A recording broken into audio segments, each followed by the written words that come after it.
Huge cushions there. Good evening, everyone. Welcome to the August 13th meeting of the Board of Selectmen, Highway Commissioners, Cemetery Commissioners. First order of business, please rise for the Pledge of Allegiance. Pledge allegiance to the flag of the United States of America and to the republic for which it stands, one nation, under God, indivisible, with liberty and justice for all. Before we get started, there's only three of us here, but I think we can speak for the whole board. Excuse me. Last year, under Mr. Ruder, or a year and a half year ago, Dudley Board of Selectmen put out a statement in support of our police and first responders with all the turmoil and craziness going on in the world. And we're not going to reread the statement, but we just want to state publicly, we back our police chief, we back our fire and EMS, our emergency management people, our highway, all our public safety people, and we support Chief Wayner with the letter that he wrote calling Senator Warren for the comments that she made concerning her opinion of the criminal justice system. I think we all seen it. It's gotten plenty of publicity. It's sad that she chose a forum so far away from her home state to say something that was so inflammatory that was almost beyond belief. And I don't speak for the whole board, but I speak for myself when I publicly ask Senator Warren to be part of the solution, not part of the problem. Any comments from the board? Speak for me as well, Mr. Chairman. Mr. Chairman, you speak for me, and if you weren't going to say it, I was going to bring it up in board member comments. You know, we support our public safety team. You know, again, we've seen what they see. We get reports on it, and why would you politicize something like that? Let's just, like you said it very well, let's be part of the solution, not part of the problem. You know, we're going to get an update from our fire chief and emergency management after. You need to look no further than the last Saturday. The response by the public safety, led by Paul Konechner, who's the deputy director of our local Dudley Emergency Management. The fire chief was in contact with everyone while he was en route to the town. The police, the highway folks that went out responded, both sides of the river. I don't think anybody stopped to ask anybody anything about ethnicity or anything like that. They responded in a professional manner and took care of their business, and we certainly salute them to the utmost respect. Thank you, Mr. Chairman, for bringing that up.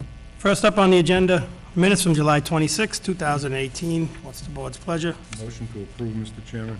Second. Motion made and seconded to approve as presented. Any discussion? Hearing none, all in favor? Aye. Aye. Unanimous. Minutes, July 30th, 2018.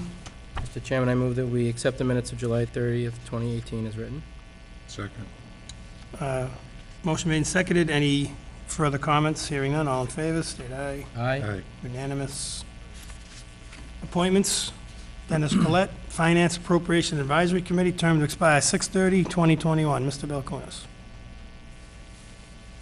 Is he here? Dennis, present. He's here. Yeah. Would you like to come up, Dennis? and say President a in the few audience, I words? apologize. Would you like to come up and say a few words, introduce yourself, or?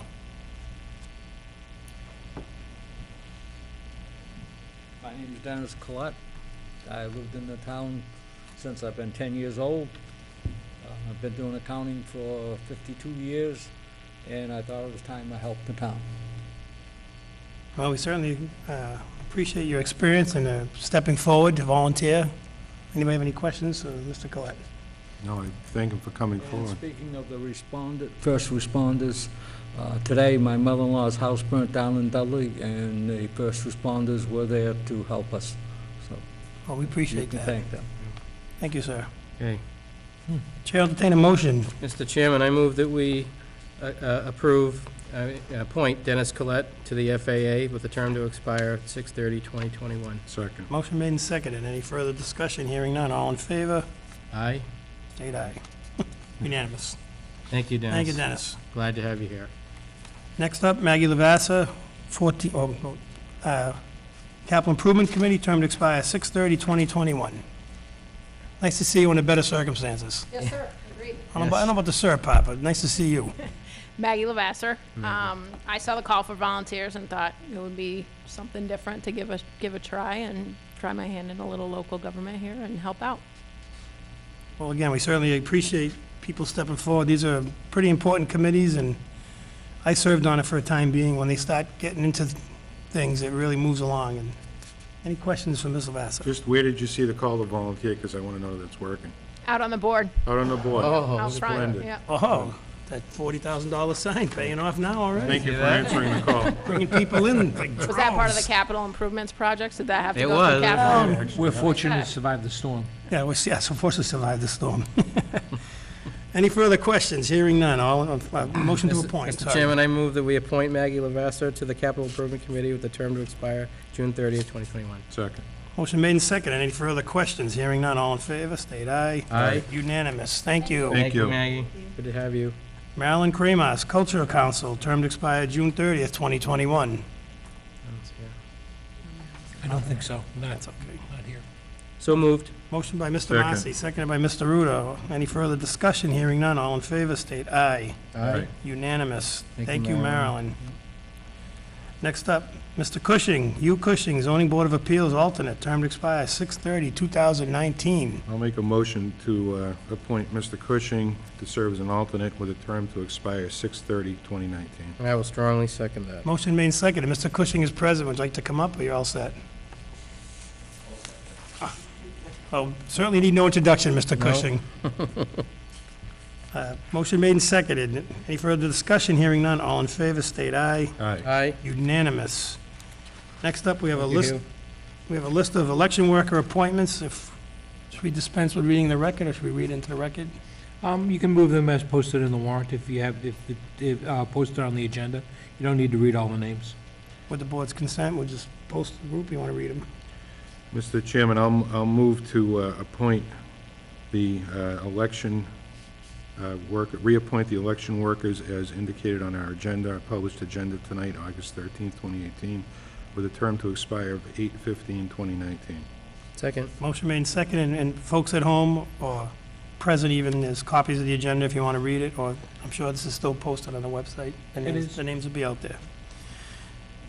Motion made and seconded. Any further discussion? Hearing none. All in favor, state aye. Aye. Unanimous. We thank all the volunteers. Familiar faces, you see them for 12 hours sometimes at the elections. Now we have an unfortunate resignation from the Cultural Council, Nancy Roy, effective immediately. Anything else from the office on that? I just accept it? No, she had was a little letter that she, I'll make a motion, Mr. Chairman, to accept Mrs. Roy's resignation effective immediately, and I would ask that, without objection, we send her a letter thanking her for her years of service in that position to the town. And second. Motion made and seconded to accept with regret and to have the town administrator send a letter on our behalf. Any further discussion? Hearing none. All in favor, state aye. Aye. Aye. Unanimous. Public comments, citizen comments. Anybody here wishing to speak that are not currently on the agenda? Seeing none. Town administrator's report. I'm going to hold my comments for the items under public business, the tornado storm report, and the highway and water sewer management review. We will pass over Mr. Balcoonis till later. Around town, focus on local businesses. Don't believe we have any. Next up comes the Nichols College has application for 8 outdoor entertainment license. As always, Lynn Luby has the honor of presenting on behalf of Nichols. Hi, Lynn. Good evening, Lynn. How are you? how was everyone this evening? Oh, very good. Good. Drying out. Greg, any updates on these? Speak for yourself. Oh, it was in the rain all day. Different kind of dry. No. Everything's all set with public safety? got that. Yeah, I didn't receive any concerns from the chief of police on these. Okay. Glenn, anything you want to add to any of these, or? No, the events that Public Safety needs to coordinate with Chief Wayner, Director Caulfield will be getting in touch with him shortly. Is there any, we have a Dudley ambulance posted at some of these? We don't usually do those, or some we do? I-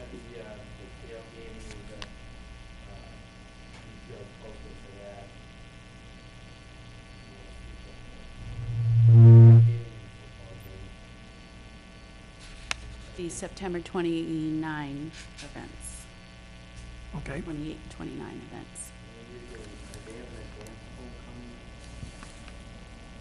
The party? Yes, correct, yeah. Molly has just had the meeting with everybody to confirm the schedule and so forth, so I'm sure that Jack will be getting in touch with you shortly. Great to see cooperation. Anybody have any questions for Lynn Luby presenting on behalf of Nichols? Hearing none, Chair will entertain a motion to dispense with reading the dates, and we'll just accept as posted. Mr. Chairman, I move that we accept Nichols College's 8 applications for outdoor entertainment licenses as written. Motion made and Second. seconded. Any further questions? Hearing none, all in favor, state aye. Aye. Aye. Unanimous. Thank you, Lynn. Thank you. Thank you, Lynn. Thank you. We'll sign those now.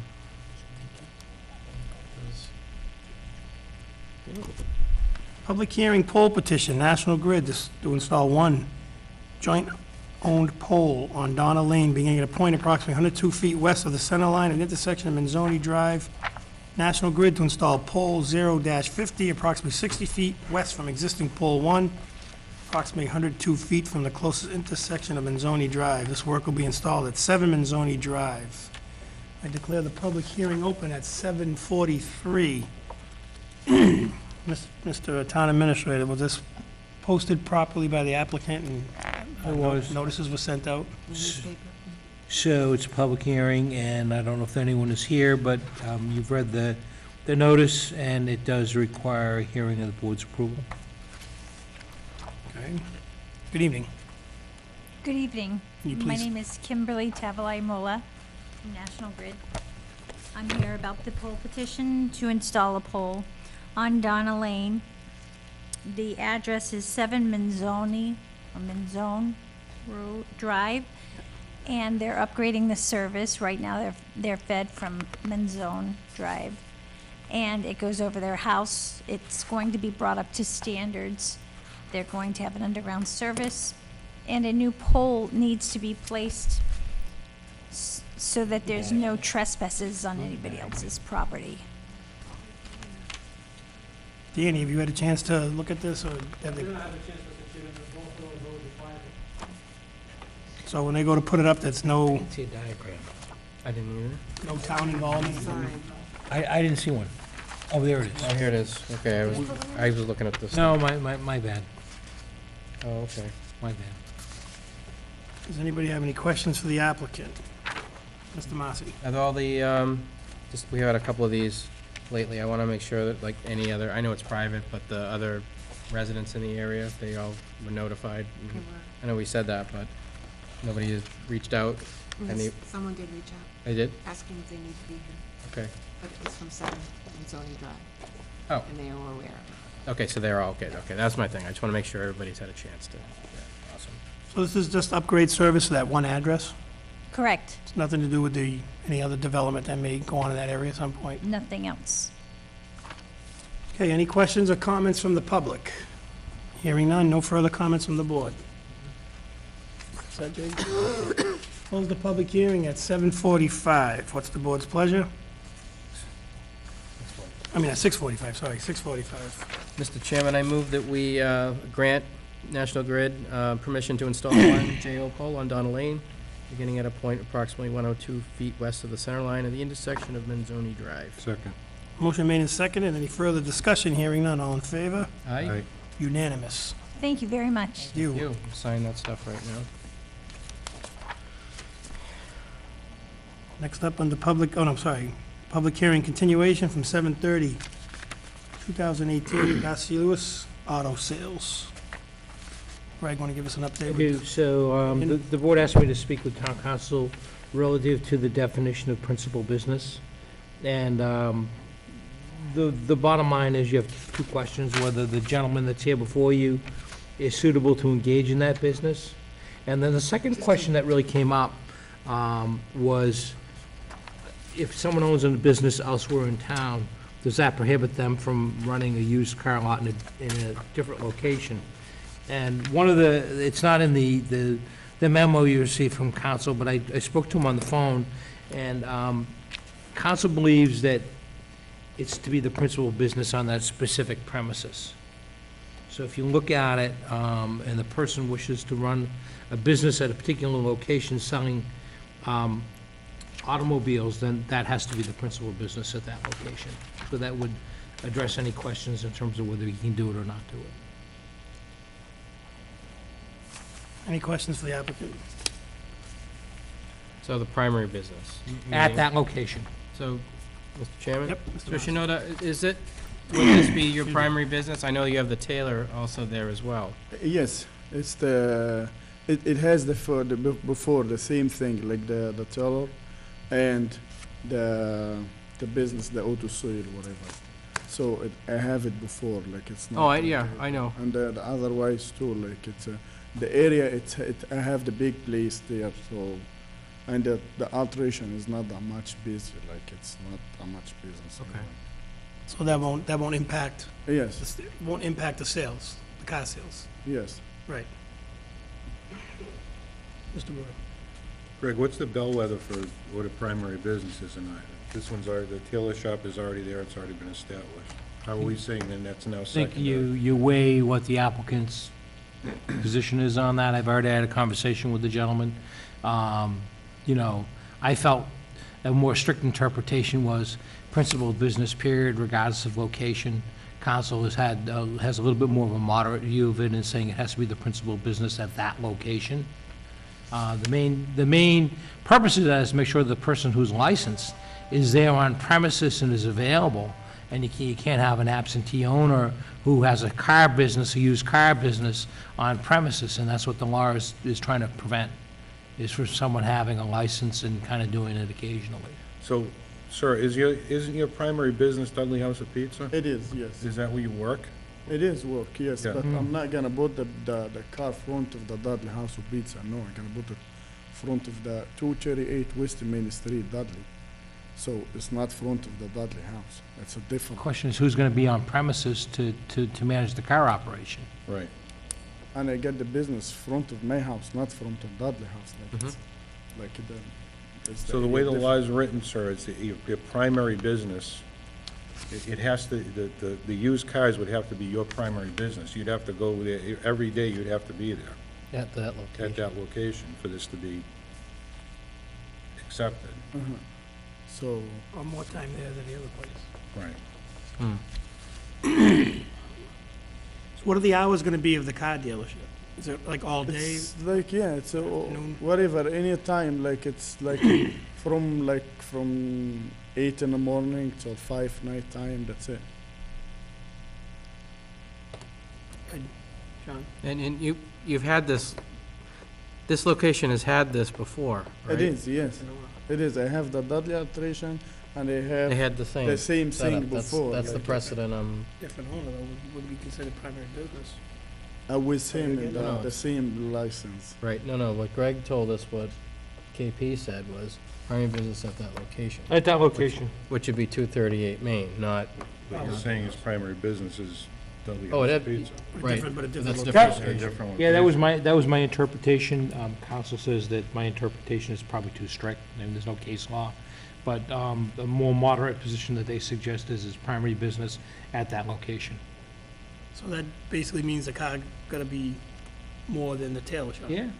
And if your judgment is that that's not the case, then you have every right to say no to the license. And I mentioned that to the gentleman when he came in and into the office, is the issue of primary business, whether it's enforced in other towns or not, is irrelevant. It's in the statute, and whatever's been done in the past has been done in the past. It's an issue that we need to be aware of as a licensing authority, that every license that comes before the board needs to meet that test.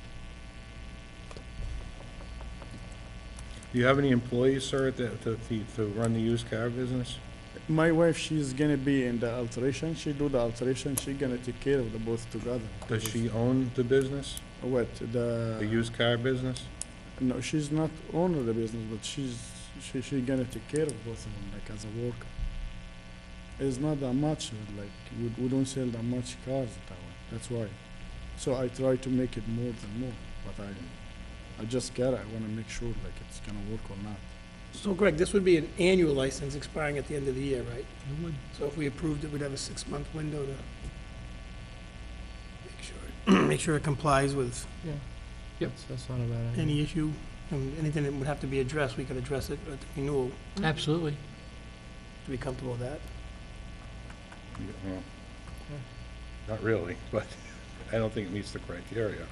And we have a legal opinion that says it doesn't. We have Mr. Vasulia saying, it's not my primary business, and he has no employees there. How are we gonna stretch that out to meet the criteria?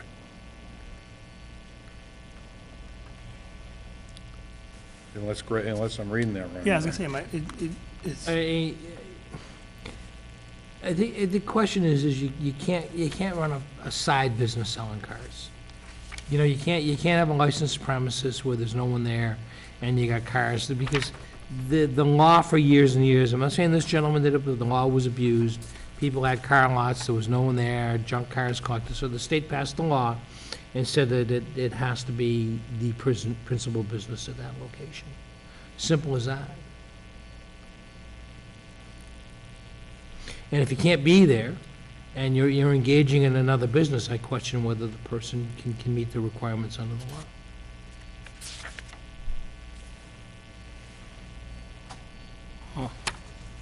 so where does that leave us for options? Approve or disapprove? Yeah, pretty much. Or approve with conditions. How would we enforce any conditions like that? Typically, conditions relate to the hours of operation, number of vehicles that are licensed to be on the premises. So it's not unusual to have those type of conditions. Beyond that,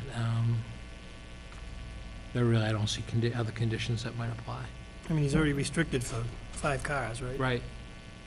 So the question would become Hours of operation. hours of operation and hours of his supervision thereof. Right. So how does that work if it's determined to be the principal business of that location, but he's not there the majority of the day, but his wife is acting as a de facto employee, I guess? Well, the license is under the person's name. The person is ultimately responsible for the license. So if there's a complaint or a question about a vehicle, this gentleman is responsible for making sure that it's done. I don't think it's unusual that the person whose name is on the license is in there 24 hours a day or whatever it is. I think you'll find in car operations, there oftentimes are employees that run the business in the absence of the owner. So I'm less concerned about that than I am the other issue. So is it your opinion, based on what legal told you, that It's whether you feel that it's appropriate to have a tailor shop and a car operation combined together. It's really discretionary to the board. As I said, I've had concerns. I wasn't here at your last meeting. I did speak to the gentleman, and I did tell him my concerns, so there should be no surprise when he hears it from me today, because I told him that the issue of principal business isn't something that we have a right to waive. It's contained within the law. Mr. Massey?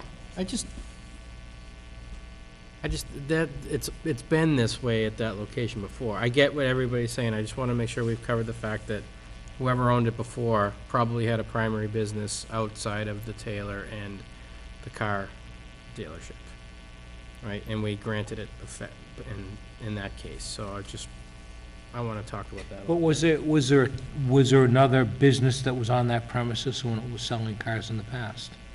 The tailor, right? No, same setup.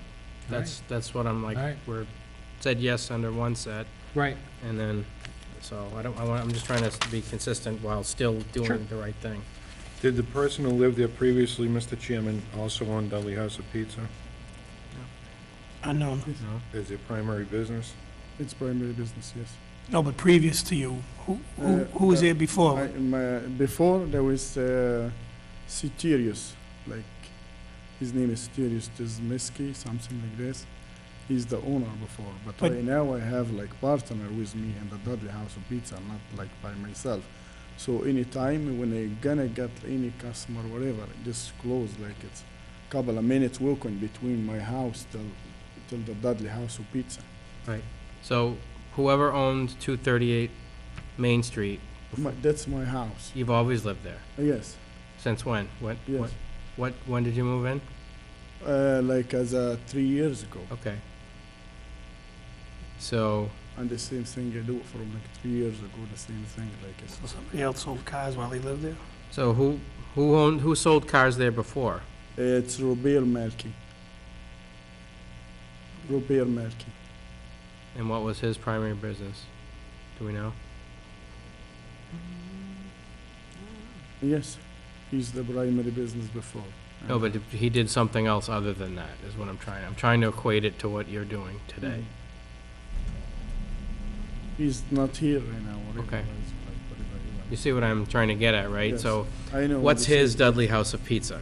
You have that in this case. I What know, does he so- have? I have another question right now. So, if I wanna buy whatever, another pizza place in Dudley, so I can't buy the pizza place in Dudley because I'm owner of the Dudley House of Pizza. I see. That's why. So I see so many people that has the same business, whatever, like Dunkin' Donuts. Well, and that's not Dudley what we're has saying, so right? many of stuff. So the same guys, he owner the same kind of the business in Dudley. So that's why I wanna understand, like it's if I owner the business, so I can't get the other business in Dudley. So. Sure. Oh, and So we want you to That's do why that. I try to figure out right Yeah. now, because like. And we want you to have more business, whatever, right? whatever you wanna do, I have no problem for that. But that's Do you know what do you guys understand what I was Yeah, trying to say? I get what you're getting at. Well, buying another pizza place, if that's, I don't want you to leave here with the wrong interpretation. If you bought another pizza place in town, you could, Oh, yeah. that's still you still have a primary business. This is a separate business at a different location. It's not your primary business. If you wanted to expand your current business, you're already in the pizza business, you could buy another pizza shop and that would still be your primary business. So I don't want you to leave here thinking you can't buy another pizza place. Buy them all for all I care. But the issue here is the used cars at a place that's not your that's not your primary business. That's where the issue comes in. I know, but Right, anyway, okay. like when I get like 5 vehicles, whatever. I don't get the 5 vehicles front of house. Just like 2 or 3 of them. Like it's Yeah. not that much like the big place, got it, whatever. So it just like couple of cars. It's not that much. That's why. Let me see how it works.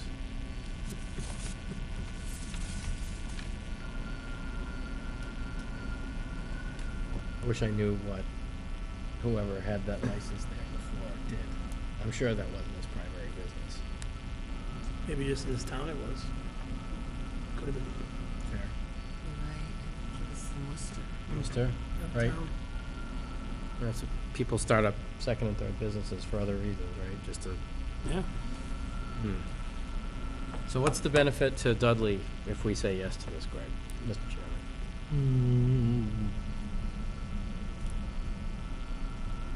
He sells stuff, we get. We don't share in sales tax, so we get an annual license fee, which is modest, and when the cars are sold, the sales tax is paid to the Commonwealth, not to the town, so. If he sells to a Dudley resident, we get excise tax. There we go. He has to claim it as what, personal property or something on his taxes, the town, right? Yeah. Well, I guess we're at the point of any further questions for the applicant. Hearing none. Motion to close, or should we close the public hearing? I'll make a motion to close the public hearing at 7:02. Motion to close, Second? second. Public hearing is closed, closed at 7:02. What's the pleasure of the board? Mr. Chairman, I move that we grant Basilius Auto Sales a license for the remainder of this year, so, and we can have him come back in, and we'll talk about how it worked. Right, yes. So a motion to grant approval with the condition that we'll have the applicant back in before the renewal Yes. at at the end of the year to Yes. discuss any issues or Yes. concerns that may have arisen. I'll Yes. second the motion. Second by Mr. Ruda. Any further questions, comments? Hearing none, all in favor? I'm sorry, The reason I just wanted to explain why I did that, we had a precedent that we had it there before with someone else. Again, we have to be mindful, and towards the end of the year, when we do all the licenses in bulk, we'll be able to see how something like this would work. I mean, I never want to say no if somebody wants to do something on their property, but as long as it's sort of within the statutes, I guess. So, let's see how it goes. So there's a motion and a second, call to a vote. All in favor, state aye. Aye. Aye. Any nays? Nay. One nay. 2-1 passes. Good luck. Thank you so much. Yep. Thank you. You could have signed it even though you're a nay. I'm gonna say, yeah. Otherwise you can't do anything.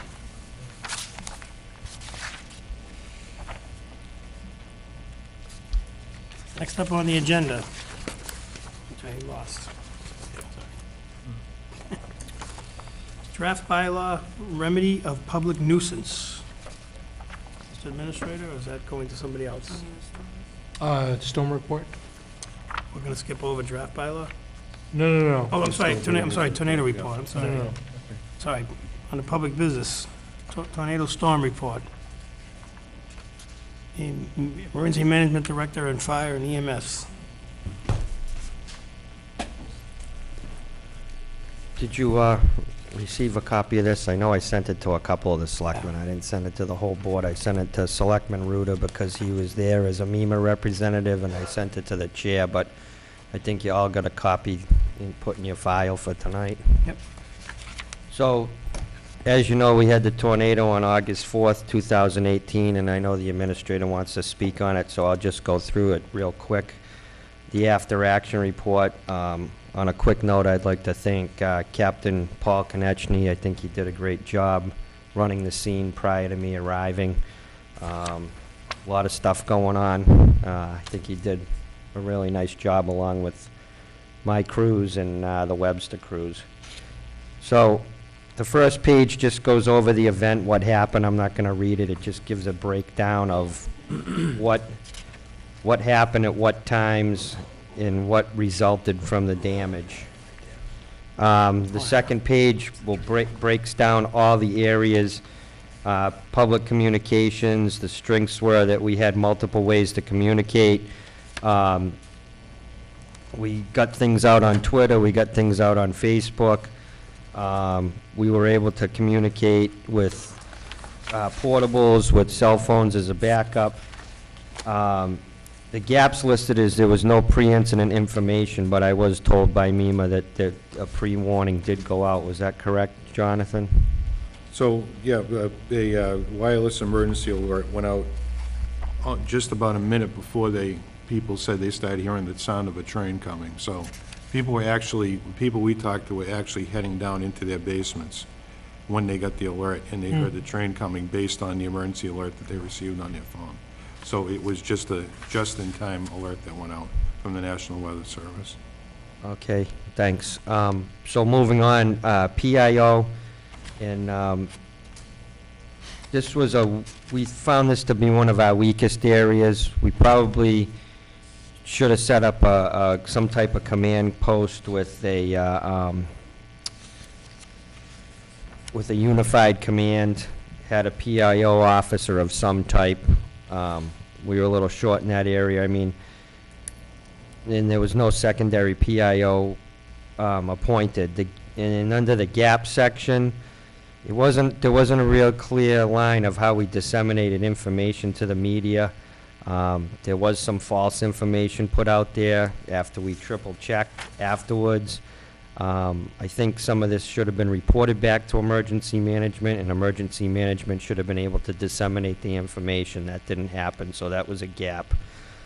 First responder communication, I thought it worked well. Paul thought it worked well. Again, we were able to communicate by portable, by mobile radios. Cell phones worked as a capable backup.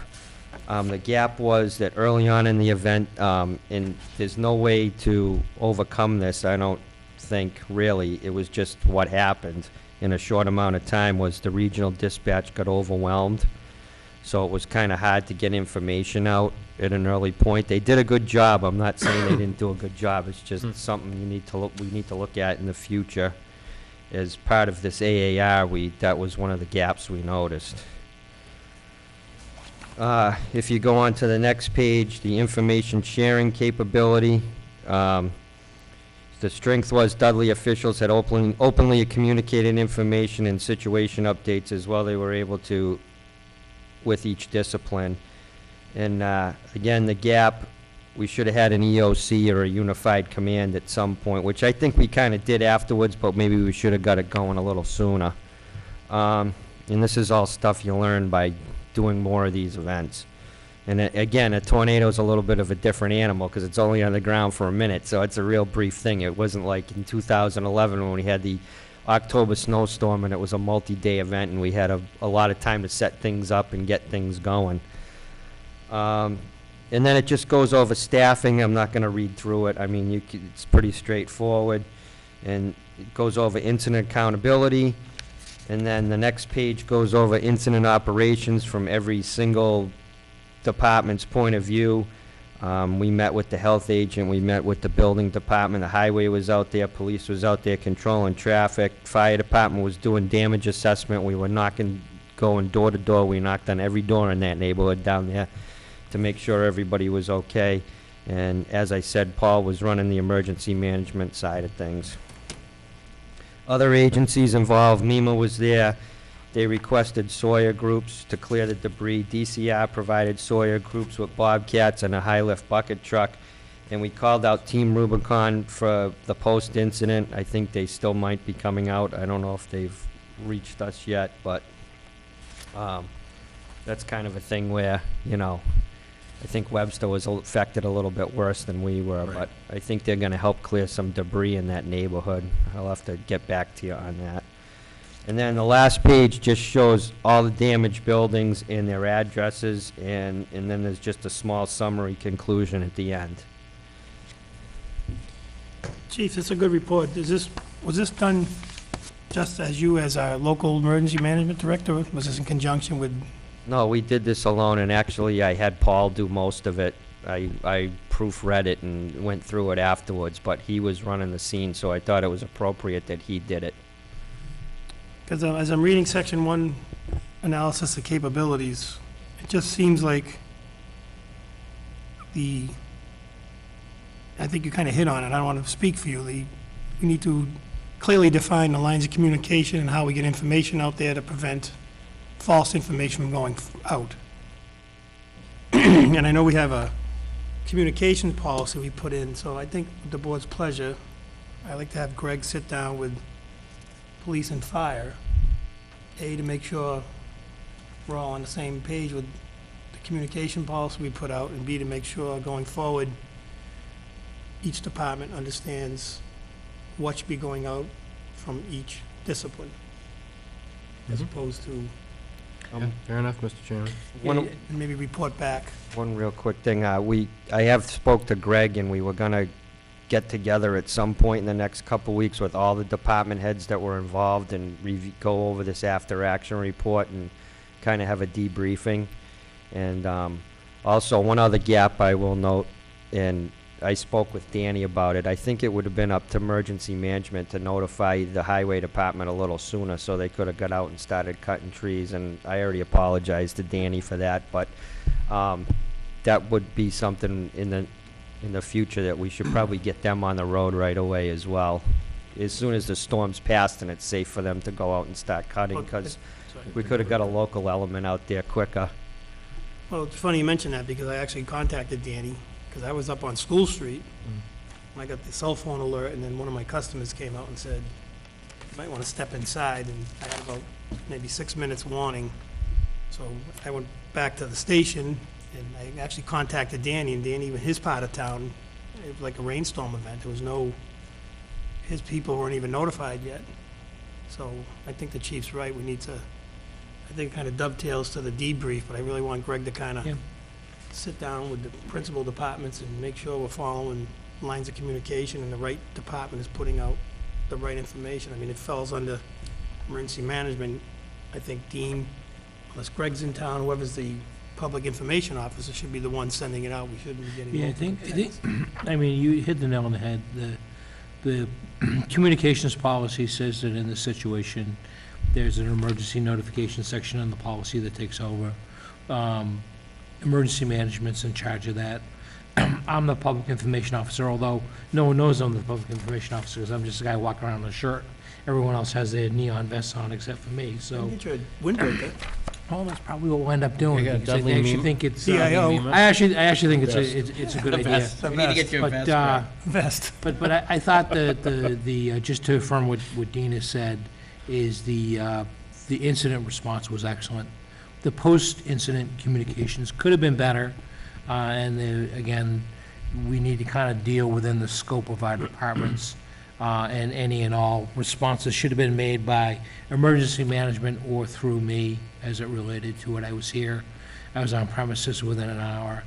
But overall, I think that we did well. We garnered 2 visits by Congressman Neal's office within the last week, and 1 visit by Senator Warren. So they're endeavoring to work on our behalf and do whatever is necessary to assist us in the recovery. And I think that the comment that I have is, it's nice to see people respond after the fact, but it would be also nice if a town like Dudley could receive money up front so that we can have our public safety personnel properly deployed with the right equipment and in place in anticipation of. I mean, I think that's kind of the key thing. So they understand, they heard it, they get it, but we'll conduct a meeting with the people involved and learn from the incident and do a better job next time. Right, again, my intent is not to, I'm not questioning the actual response. And I think everybody, it was excellent. But whenever we got on the right page, everybody was out. Like you said, highway guys came in, Tom Purcell was out doing inspections with businesses. Nelson was here. Nelson came in. I mean, I don't question the response. I just want to make sure, as you said, we learn. Hopefully we don't learn too often from these events, but going forward, it seems like those are that's what jumped out to me on the emails. Those are the big things. Like, through the chair, like I said, it's a very fast-moving incident. It's not like a snowstorm. Yeah, you get overwhelmed at a snowstorm, but it's over a long period of time. This all happened within, what, 1 minute? Right. So, I think everybody, all the departments did an excellent job. It's just a different type of situation, and like I said, the gaps we can work on. It's Dave's first incident I've ever seen where some of the first information came from postings on social media. I was in Newton at the time, and I was in the car, and I kind of watched it all develop, and the next thing I saw was photographs of Main Street in Webster. You made some good time from Newton. Yeah, you did.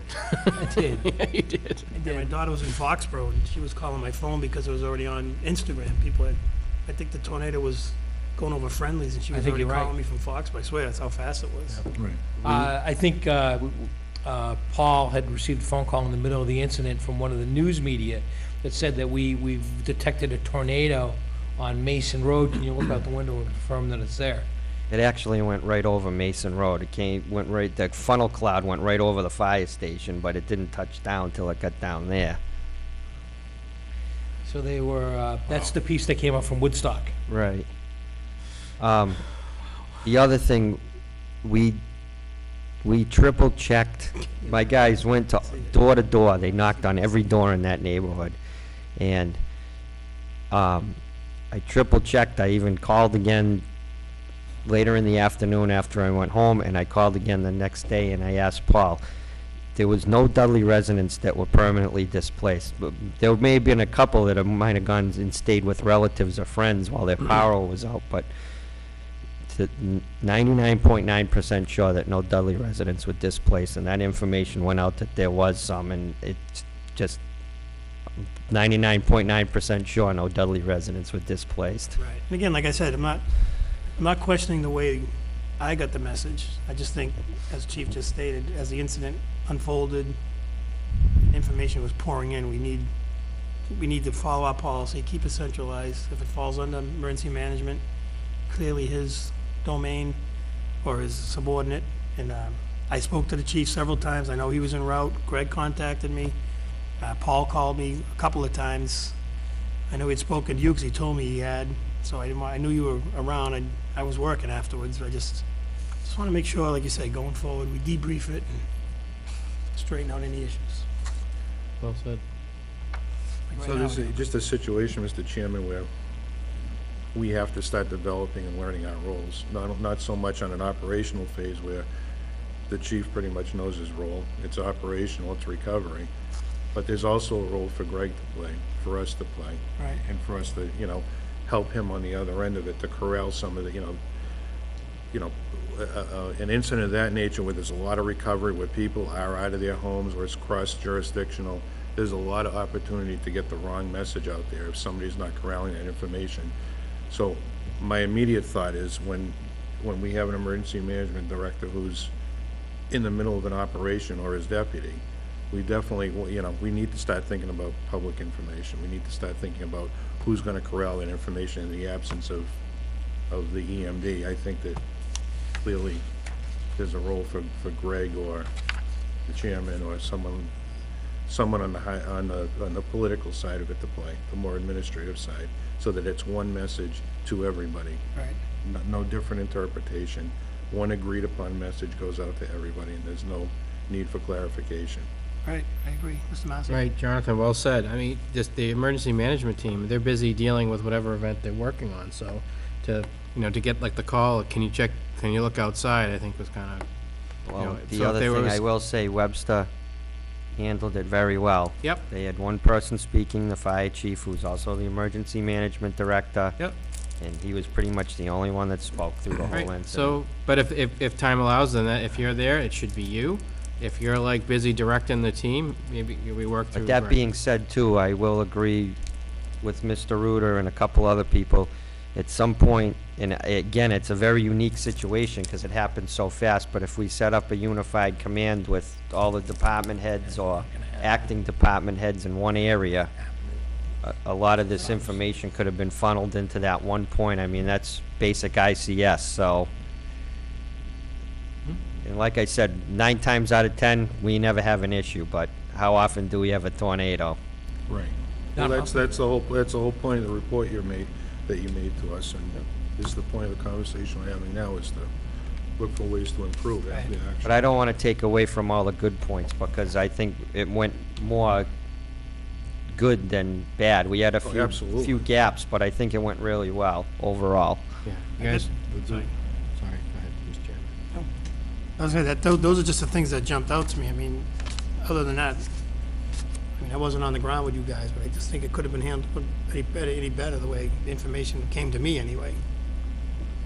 Yeah, you guys should be proud of how you handled it. I mean, again, how many tornadoes do we have? I know we seem to be tornado row, somebody said, with the warnings the last couple of years, but yeah, we worked out okay. Thanks. Thank you. Thanks, chief, thank you. Next up on the agenda, draft of a bylaw, remedy of public nuisance. Greg? I've reviewed the draft that's here.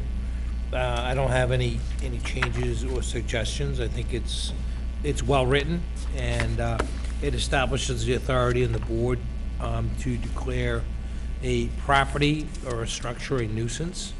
You have that right under the law, and this just clarifies the process in terms of how you would declare a property as a nuisance.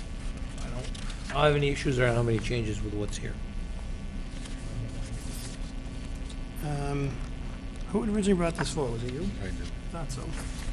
Any comments you want to make Mr. on it? Mr. Chairman, we've had a couple of instances in the last few years where the fire chief has had to go out to different properties and declare them unsafe, and usually there's been 2 different instances. One is right after a fire where he has the absolute authority to say this is unsafe, building can't be boarded up, it needs to come down.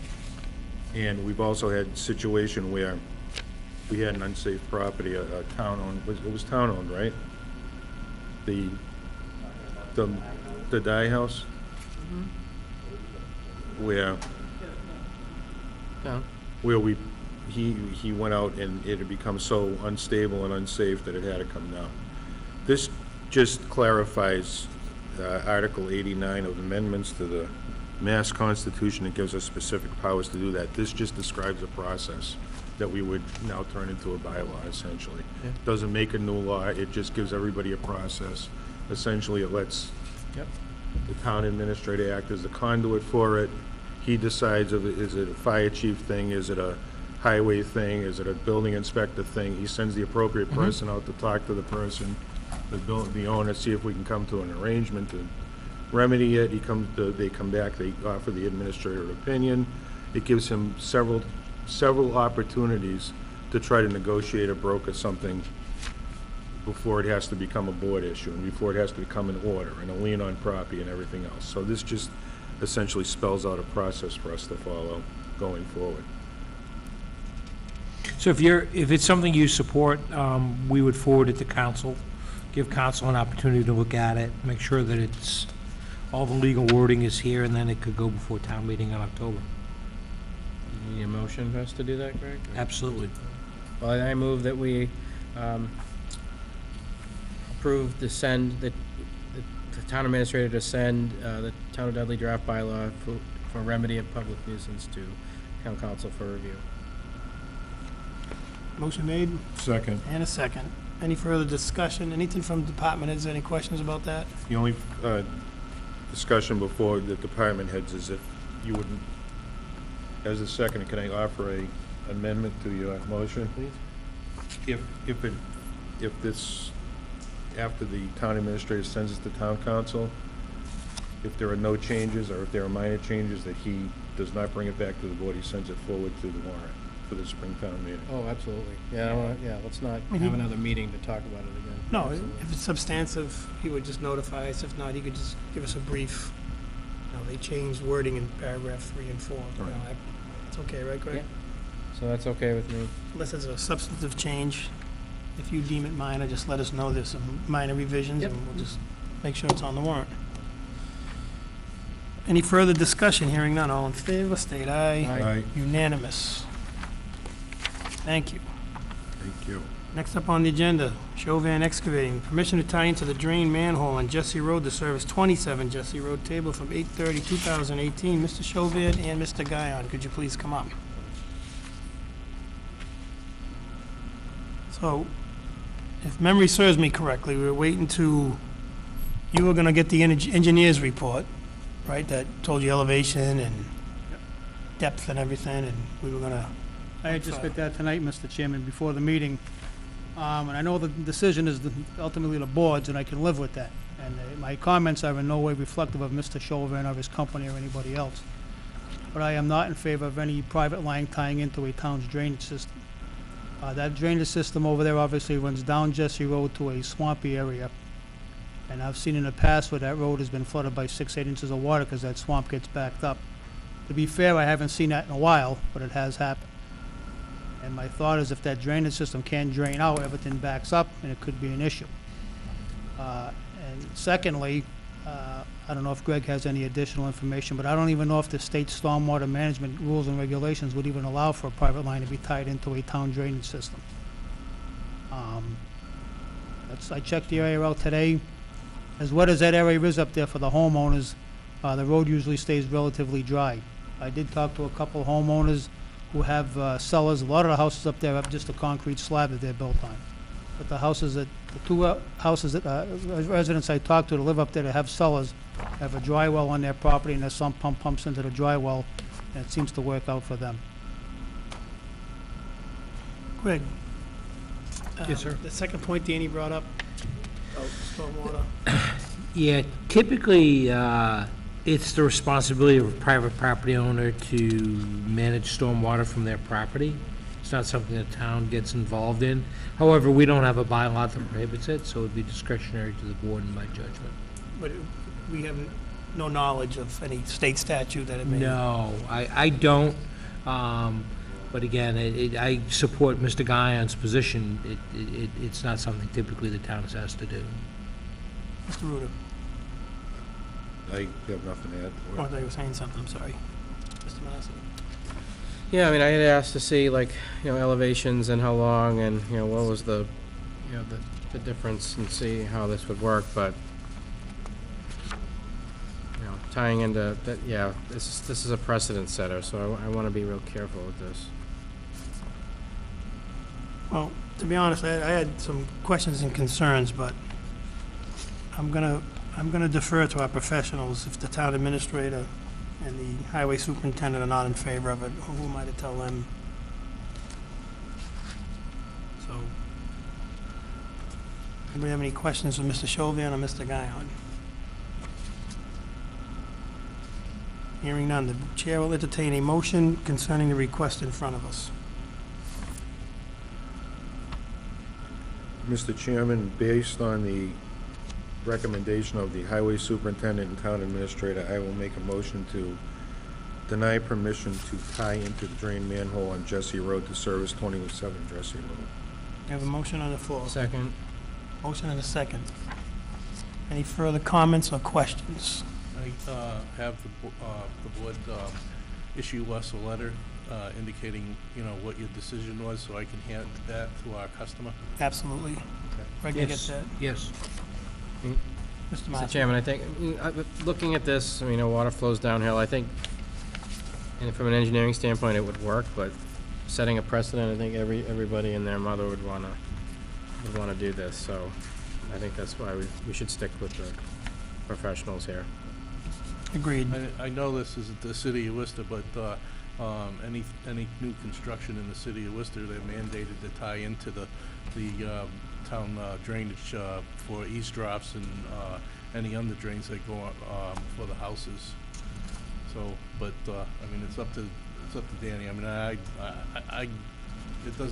It doesn't hurt me one way or another. So it's solely your decision on this. So. Well, we appreciate that, Mr. Chauvian. And thanks for going to bat for your customer, I think that's good too. Motion and a second. Any further discussion? Hearing none. All in favor of the denial, state aye. Aye. Aye. Unanimous.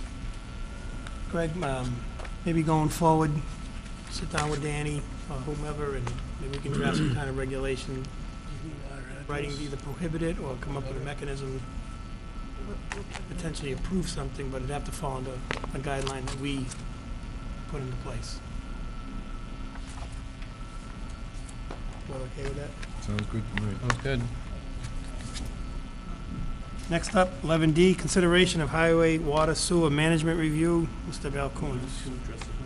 So, Mr. Chairman, the board had asked a little while back that we issue a request for proposals for an organizational management assessment of the highway department, but also to include the water and sewer departments. And the primary focus would be to recommend best practices to ensure that the departments are being run effectively and efficiently to meet present and future needs. So we did a formal request for proposals, and there were 2 proposals that came in. I've gone through them, and I've sent a copy to the board. I'm recommending that the board award a contract to Municipal Resources, Inc. They're located in Meredith, New Hampshire. Both proposals were excellent and high quality. Both of them had very capable staff people that would be involved in the project. I do happen to know some of the people on MRI, and I can testify that they are high quality people with tremendous knowledge of how cities and towns in Massachusetts operate and the restrictions that we have. But more importantly, is one of the considerations is cost. And I felt as though the cost at $19,500 was reasonable. It will take about 90 days to complete the study.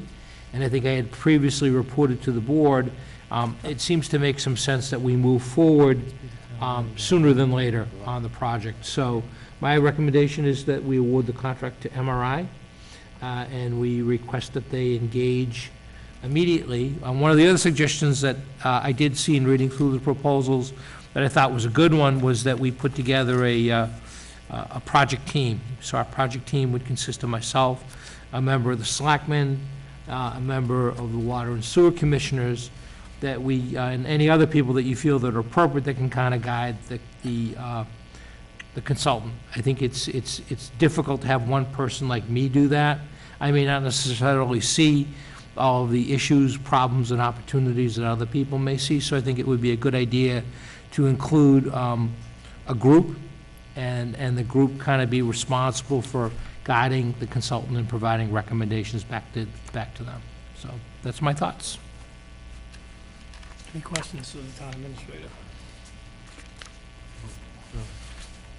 Mr. Chairman, Greg, thank you for, I know this was on, a short notice to sort of coordinate with a lot of the things that are happening in town, so I think this is very timely. And it's kind of funny, I know one of the people on the team, too. Huh? I didn't realize. Buzz. Good, I hope. Yeah, he was the town manager of Wilmington right in a row when I was a kid, yeah. He knows me. My dad knows him well. Small world. Yeah. Small town. A lot bigger than Dudley. Yeah. I see two members of the Water Sewer. One has his hand up. Like to come up?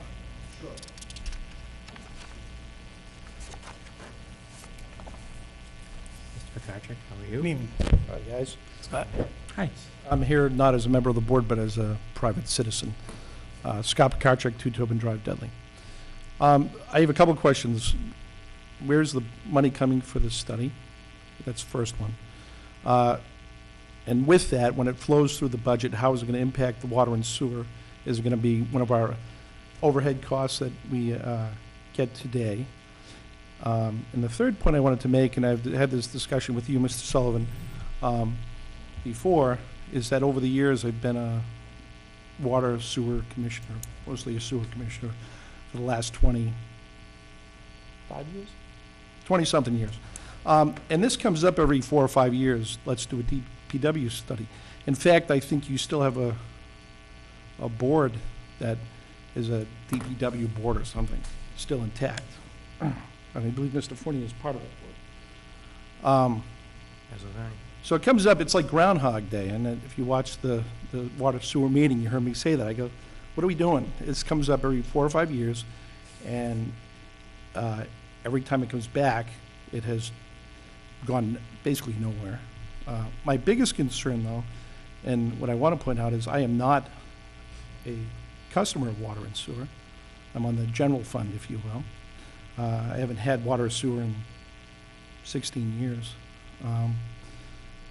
But the point of that is that when I became a sewer commissioner many years ago, we were in deficit spending, and nobody in town wanted to touch water or sewer, because we are an enterprise fund, which means we are a board that functions in and of itself. Although we are part of the town, we play by the town rules, if you will. We're an independent board, as you know. So with that said, we used to have deficits, and no one in town wanted to be nice to us. After we started getting surpluses, because we did what we were supposed to do, at the time we had a $90,000 deficit. We've turned that into a surplus. On the sewer side, I think it's $400,000 or $500,000. I think water's got $800,000. We doubled the size of the sewers in town. Went from approximately 1,000 to 2,000. I don't know the exact numbers. This was a time when they said, you'll never balance the budget, you'll never expand the sewers, and you'll never solve the problem with Webster. We've done all three. If you remember the time Webster was saying we owed him $1 million, he was paying us $160,000. So you're talking about management of these boards and committees, and I know that water, which I've only been involved with for a few years, also has a good record of fiscal management. So my biggest concern is that it's like the little red hen story. What's the hell we make the bread? Not me, not me, not me. Bread's made. Who wants to help me eat the bread? I will, I will, I will. My fear is that, and I'm on the general fund, but the fear is that the general fund will find a way to use those surpluses to do other things in town that are not in the best interest of the water and sewer users. And again, I say this as a private citizen. So those are my concerns. Who's paying for it? How's it going to flow through to the water and sewer users? Because it shouldn't come through in direct costs on them. They're in effect paying twice. The board, you already have a board that's already established, unless you disband it, to establish a new board to look at the same situation that we've had Groundhog Day over and over again. And the third thing is we have been fiscally responsible in those enterprise areas, and I remind you it is an enterprise, takes an act of the state of Massachusetts to dissolve those enterprises. I think that's it. So those are my concerns and questions. Well, I'm going to defer to Greg, but I'm just going to say, I'm a water user, not a sewer user. I've been for, I don't know, 13 years, I think. I'll defer to Jonathan after, too, because Jonathan kind of was the impetus behind this, but I'll state publicly and unequivocally, as a selectman, at no time has anybody talked about putting a DPW outside study in effect because they want to raid the piggy banks. And that, and it's infuriating because the last time we tried to do a committee, as you said, Tommy's on it. Yeah, Jonathan, right away, there was a Facebook video put out by a person who I believe was a commissioner at the time. Wasn't me. Nope, and it was very long-winded, and I think, to quote you, 99.9% of it was not true.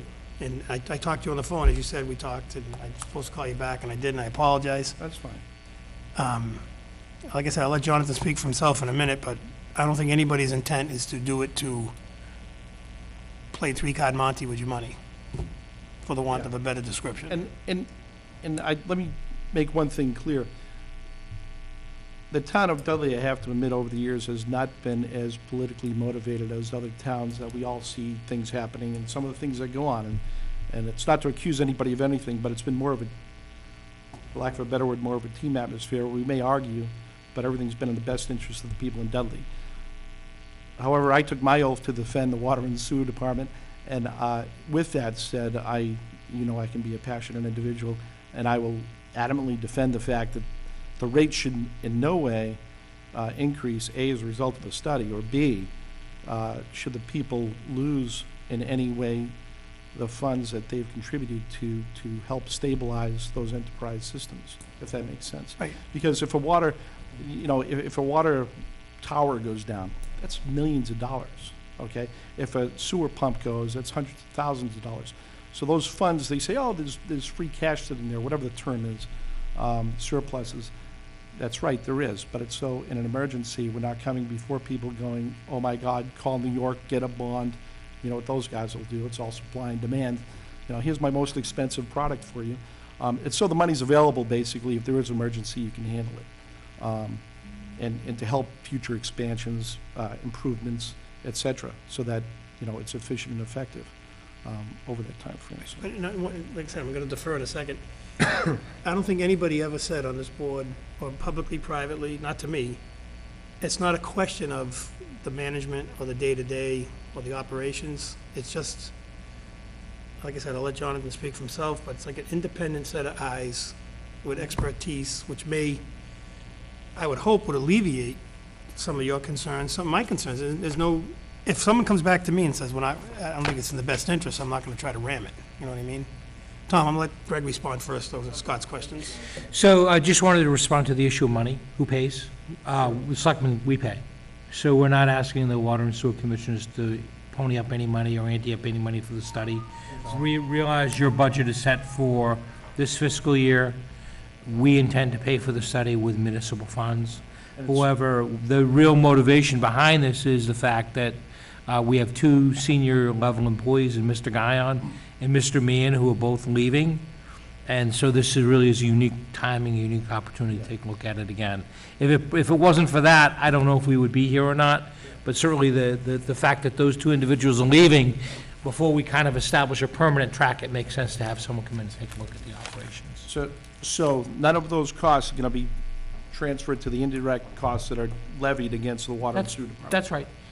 Okay. That's right. This year or next year? That's so when right. you do your budget, you're not going to say, hey, last year we spent this much, this year I want that, and I don't know how you do your budget, so I'm inferring. No, that wouldn't be fair to you, because And you weren't part of that process. Okay, all right. And so we realize your budgets are thin, as are all budgets, and we intend to pay for it out of municipal funds. With one thing you said, I also have another major concern, which I was instructed to contact you, Mr. Sullivan, on this issue, and we just didn't meet together or be able to converse over the phone. But we do need a water and sewer superintendent. We have union employees, and what I'm told is, and I don't know, you can enlighten me, but we put in the request to go out to the bid process for an employee, and that's being held up because of this proposal.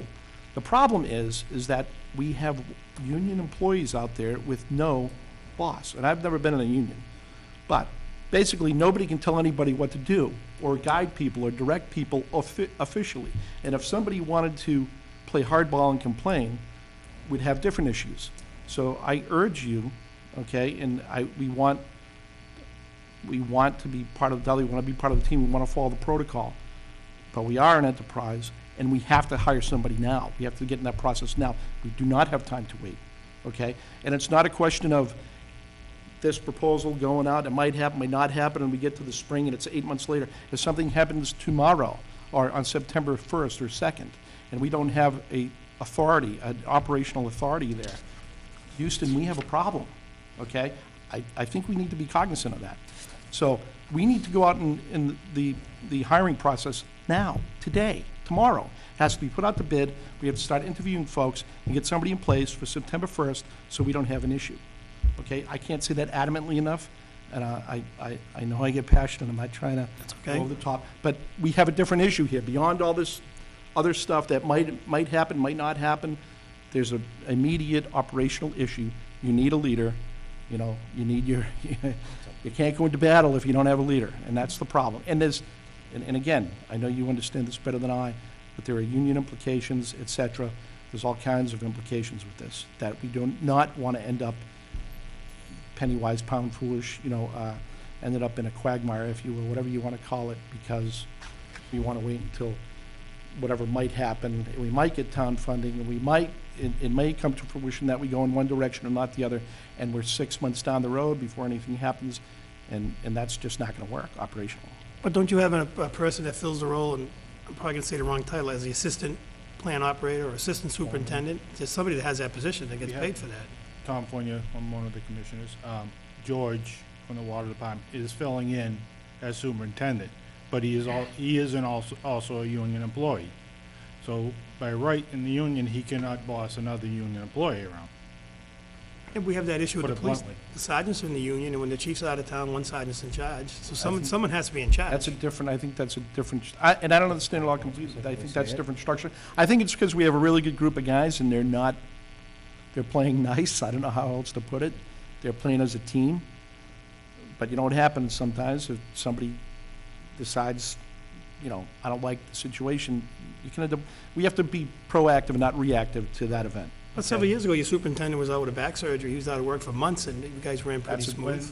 When Louis retired in the sewer department, we had issues from one employee trying to oversee another union employee. We don't need to do it again with the water and sewer board. Now imagine if there's another tornado and it took out a sewer pump, and forget all those crazy scenarios. If anything happens and it comes to a point where somebody doesn't want to play as a teammate anymore, you can end up with issues, and we have to be proactive instead of reactive to that scenario. So we don't have time or the luxury to wait to go through all this bureaucratic protocol to end up to know what's going to happen at the end of the day. Maybe there's a DPW, maybe there's not. Maybe we're going to do this, maybe we're not. We don't know. But what we do know is that we have an immediate need to solve this problem. And I guess that's what we're trying to express in a void. Mr. Chairman, Greg, what's your thoughts on an interim? I mean, I think that's... somebody resigns, or if we had somebody go out sick for 6 months, a year, what would we do? I mean, I haven't had any, I've let my feelings be known with regard to the highway superintendent. I think it makes sense that for 4 to 5 months, we operate with an interim superintendent after Dan retires. I think it's prudent management that we fill it with an interim position. That will provide us with the transition, and I would suggest that solution, I'm not going to tell the Water and Sewer Commissioners how to do their business, but I think that solution probably could apply to them also, and that provides the management level employee with some experience from outside the organization who's going to work for a short time, with the understanding that we want to get this study done. I can't recommend to the board on the highway superintendent side, we can't take any action to fill the position until this study really gets done. I think that you gotta kind of put the horse before the cart, and getting the study done is probably the first step. And, you know, if we were in a business, I'd agree with you. What I don't know is how the union protocol falls into this, how the union rules fall in. Again, if I would assume, and I may be wrong, maybe someone's here who's in the union or who's on the collective bargaining. Oh, I'm part of that committee, so I can Okay, answer any good. questions, yeah. So if somebody decides to do management for a short period of time, do they have to give up their union position? No, they never give up their position, but they receive compensation for providing additional services. So somebody could step into that role in an interim and step above the union and be part of management and then go back to the union No, if they wanted to? they would be stepping forward as a union member in an interim capacity. So they would never become part of the management team.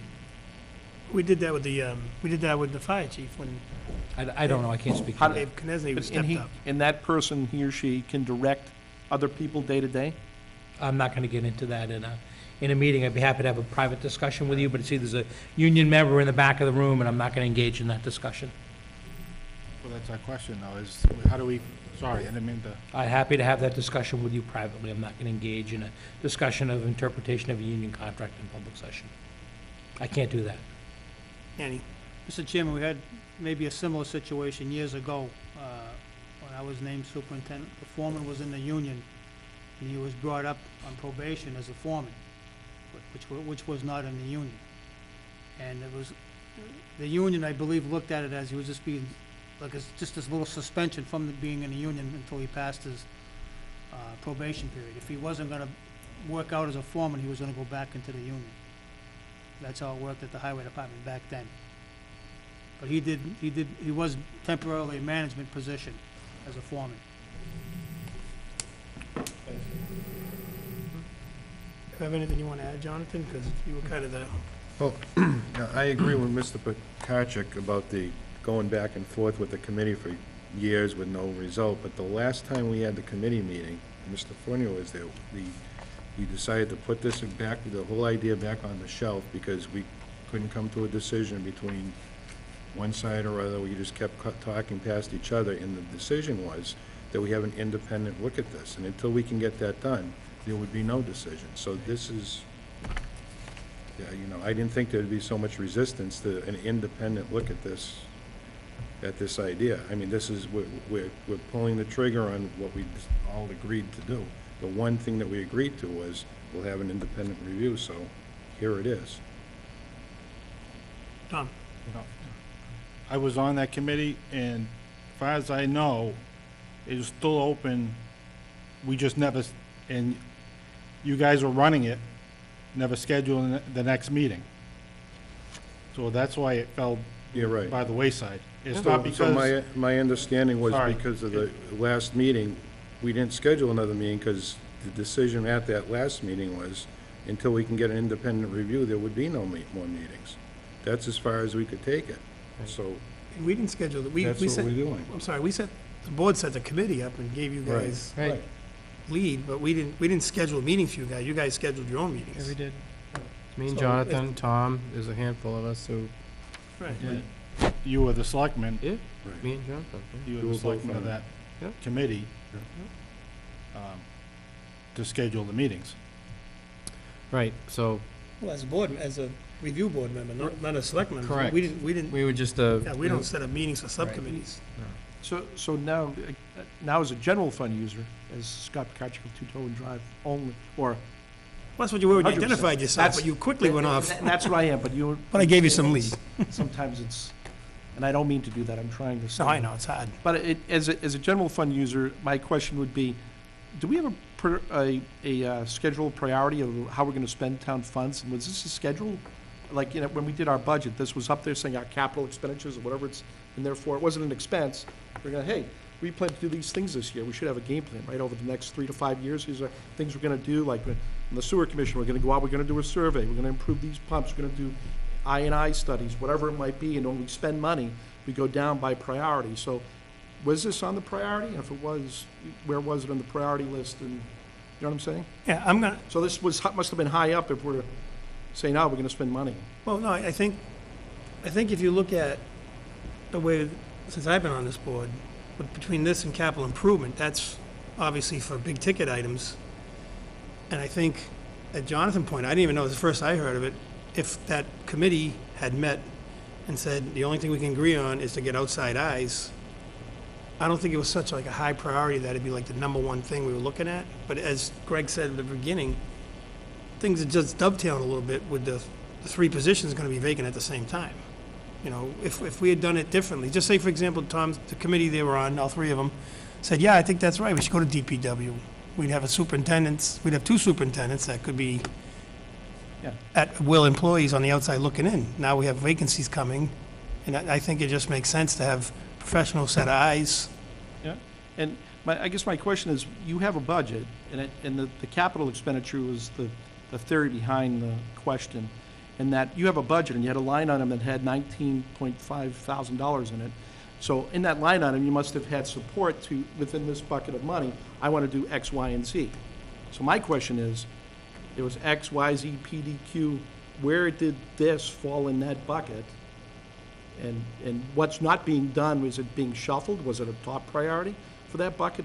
Where's this money coming from, and what was it earmarked for, and how did it get all of a sudden here, and how did we end up at the point that it's a priority? Mr. Chairman, I think that, I understand what you're saying, but this is just a cost to figure out the potential of increasing efficiency and saving hundreds of thousands, if not millions of dollars over the course of going forward. When you have a perfect storm of two superintendents leaving, looking at the 19.5 versus this opportunity that we have now, we made this happen. There was no priority that says, in 6 years, we'll take $19,500 and spend it on a study. It's just that when you have such an opportunity in front of you, where you're looking at not doing any more commercial tie-ins, where we're looking at economic development, we have a public policy that pushes economic development as far as it can, and now you have two superintendents leaving, and the unanswered question about combining services or leaving them the way they are.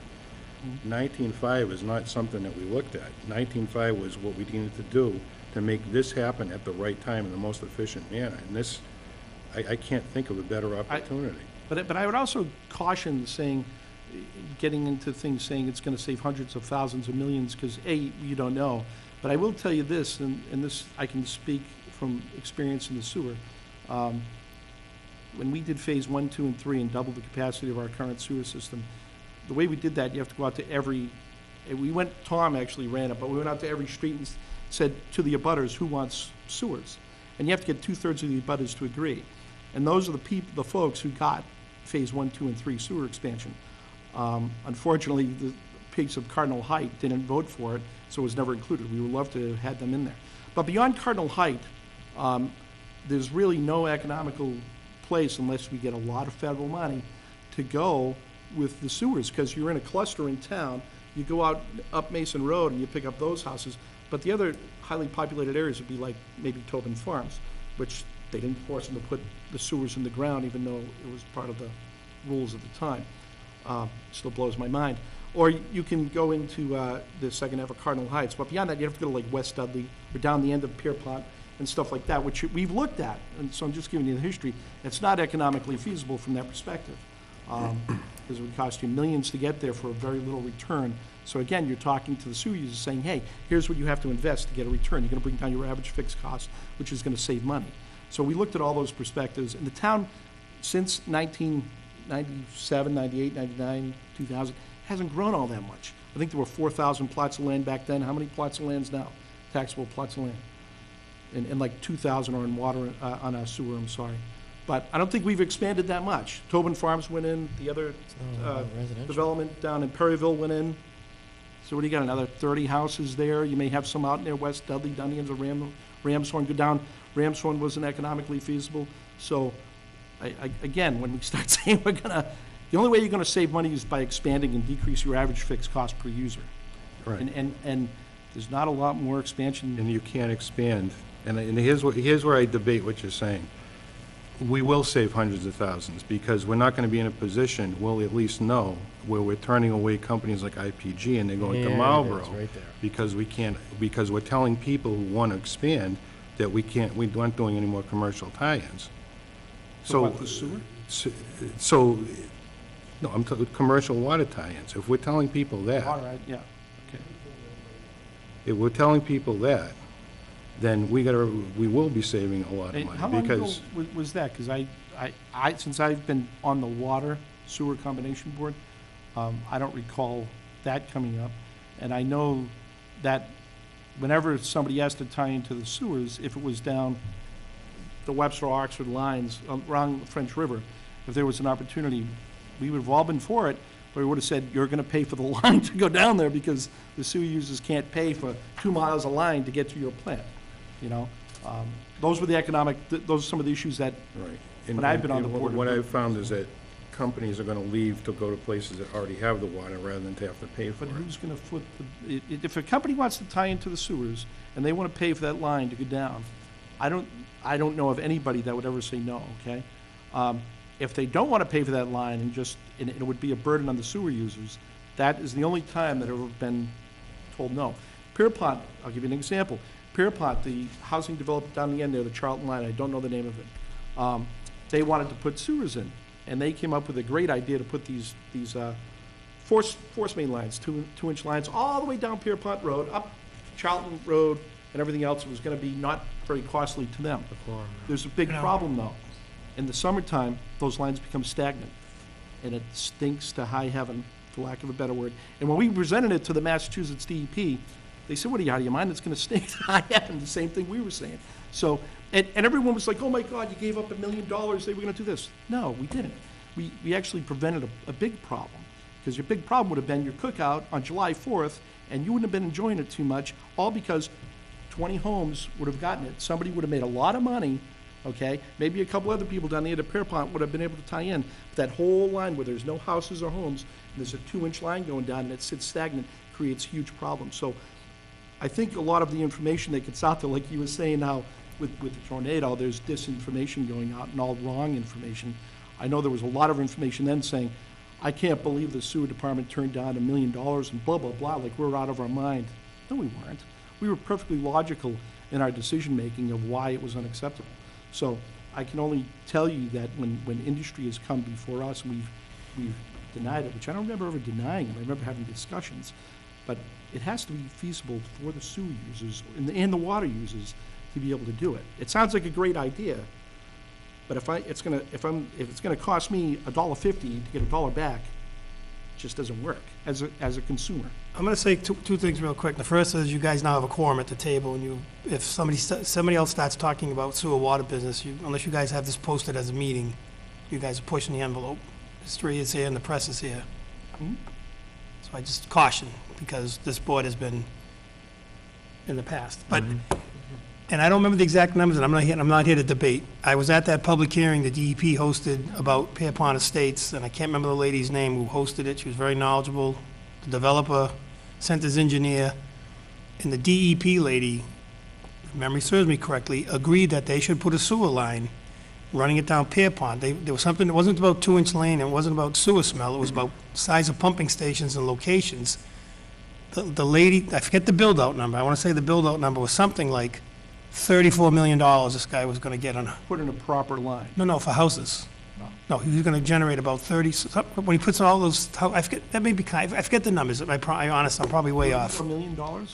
I'm probably way off. When he sold all the houses up there, he's gonna put in like, probably a little high, I forget. She agreed that he should, if you could force him to, you should force him to put it in, but since sewer town, couldn't force him, he didn't do it. And it wasn't a question about 2-inch line with smells, it was but pumping stations and locations of. Yes, but what you're talking about are two different animals. You're talking about a proper sewer line, which is, I don't know what to say, an 8-inch pipe and pumping stations that everyone can connect to and you can pump a lot of stuff Right. out, okay, which we have all over town, versus what they have on Dudley Hill, are these little pumping stations with force mains with these 2-inch, pumps that pump it up into the main line. And the problem was, for it to be economical for that builder, he would want to put the 2-inch lines all the way down Pierpont, all the way up Charlton Right. Hill or whatever, down near where Sawmill comes out, right? Right. And that was gonna cost him a lot less money, but it was gonna stink to high heaven. And the Right. reason is because it doesn't just push it all at once. Right, I It understand the pushes it- concept. It pushes it until it fills the pipe, and Right. then, If I recall, your consultant wanted like 2 or 3 pumping stations, one was gonna be on Pierpont, one was... Right. Right, and he didn't want to, and I remember the DEP lady said, it's the right thing to do, but we can't force him. Yeah, and he can't afford, the builder wouldn't have done it because he couldn't afford it. Yeah, I mean, I'm probably way off on that number. I just remember the build-out, the dollar build-out figure would have easily made it affordable for the guy, but as we see the project, Yeah, the roads... maybe for the guy. If he funded it, you're right, Steve. If he Right. funded it, it would have been fantastic. Right. All right, we were all for that option. The option he wanted was not economically feasible for anybody, nor was environmentally, or your land wouldn't be worth anything in that area, so. Anyway, John. enough said on that. Yeah, I was gonna say, let's not relitigate the past, guys. I mean, we're trying to move forward here. This is, like to Jonathan's point, I think this board has done a pretty good job of sort of like managing things fiscally and placing bets where we think we're gonna, on things that are important to look at, right? This is a business, Scott. I look at this as a business, right? I know it works a little differently, but it is, right? And I ask people to assume positive intent. I mean, just something you said at the beginning. I mean, everybody thinks this is this big money grab, and it just boggles my mind. It's not. I've talked to you, Scott, and Tom, we've talked about this. It's not. I want someone to tell us, and that's where we ended this when we had our committee. Okay, well, it doesn't make sense now, but maybe we'll have someone else look at this down the road. How many years ago was it? The time is here, right? Danny's leaving, John's leaving. Let's have somebody look at it, right? That's my point. I mean, you guys are coming in here, I get it. Kind of say, oh, they're coming for the money, the general fund. I've heard it all. I just don't think that's the way we should be thinking about this right now. Honestly. I never thought it was about the money personally, as a consumer, you wanna call it. Where was I going with it? The issue I have is, we looked at this, and there was 4 or 5 of us on the board. There was not one positive outcome of having a DPW for the town of Dudley. But what we didn't really focus and press on was the organizational aspect of it, and that's what this is gonna focus on, right? And that's why with the opening, with the superintendent's retiring, it made sense to look at it again. Because we never looked at Uxbridge. Uxbridge was gonna come talk to us, if I recall, and we canceled that meeting because we decided, this wasn't a good idea to do that right now. This gives us a chance for everybody to come in and really show us, like, what's this gonna be doing. I mean, as a businessman, if I'm gonna look at making a plan, everybody talks about what's the plan. If somebody comes and tells us that this is a good idea to look at and how we set ourselves up, then we evaluate it from that standpoint. If not, we don't. Scott, I agree with you, and I know you guys personally. I know you're all, good guys. But I will say this: when I was a younger man, and I went before the town, and I think it was phase 2 or 3, we ended up combining it, we were able to get some other streets on there. One of them was Lakeside into phase 2 or 3. I don't remember which one. And everybody on town government involved in that, the problem of fecal count in the pond, was in favor of this and had us include it. And I said, great, we solve a problem, it's fantastic. It's a team, we'll do it, yada, yada, yada. And then we had a simple bylaw that we wanted to put in that said, if the town sewer goes by your home and you fail Title V, you must connect to the sewer. It makes sense, right? Fiscally, for a sewer user, it makes common sense, 30 grand for a septic system versus 6 grand back then for a tie-in. The same folks who wanted that so badly because of the fecal count were the ones who were adamantly opposed to that, what I considered a logical. Well, we see that all the time. People, we need economic development, we need economic development, but no, I don't want this, and this. But that's why I bring those things up, is because Well, I guess this is why we're here, because, Mr. Chairman, we're using this as maybe the model that's been in place for 30 or 40 years, we need to take a look at it to see what the best practices are from around the state. Maybe it's time to just have an independent review of the current model that we have. I mean, I'm asking questions about, new commercial water tie-ins. It's an incident that you're not aware of IPG leaving to go to Marlboro instead of coming this way. I mean, are we still moving forward with the current model? Is it still feasible, or is it something that we should just from time to time take a look at. Yeah. I wish I could get in your heads and just figure out, and Mr. Zakowski could figure out what can I do to ease your minds on this? What do you think is gonna happen? Well, again, I think we all took an oath for the water and sewer users, and Wait a minute, you took an oath for the town of Dudley. Your oath did not say water sewer, nowhere, no how, no way. I understand what you're saying. However, Mine didn't say take an oath ours for is police, for fire, the and best highway. interest of the Your town oath of said Dudley town water of and sewer Dudley. users, and I just want to make sure that we're elected to make sure that their concerns are defended and Well, met, that's all. Well, We then- agree It's on not- that. It's not to accuse anybody, it's to make sure, if we all have this open discussion about things, then everything will get done efficiently and effectively, and we'll get the best solution. If we don't argue about it, and just go forward, oh yeah, great idea, and then we find out later there were issues, then we become reactive instead of proactive problem solving, that's all. So I think IPG would be great to have in town, whoever else wants to come here, that's a good company and et cetera. If we can get them those services and it's economically feasible for the users, fantastic. I don't know anybody who would argue that. We just want to make sure that, that the water and sewer users are defended, that's all. The same that you do when we go to other things in defense of the town of Dudley or the general taxpayer, right? It's no We different. get it, we get it. Just to add to that, this board, Water and Sewer, has never been adamant we don't want a DPW. We want what's best for our users. If it's cost effective, show me it'll save the users money, I'm all for it. We can't do If that it- without doing a study. If it's gonna, Well, if I it's gonna think we cost all the agree on users that. money down the road, I'm against it. Yeah, but Yeah, that's fair, Tom. in the big picture, the small picture, yes, it's you guys there to set policy and ensure water and sewer is running, but the big picture is what's the long-term best benefit for the town?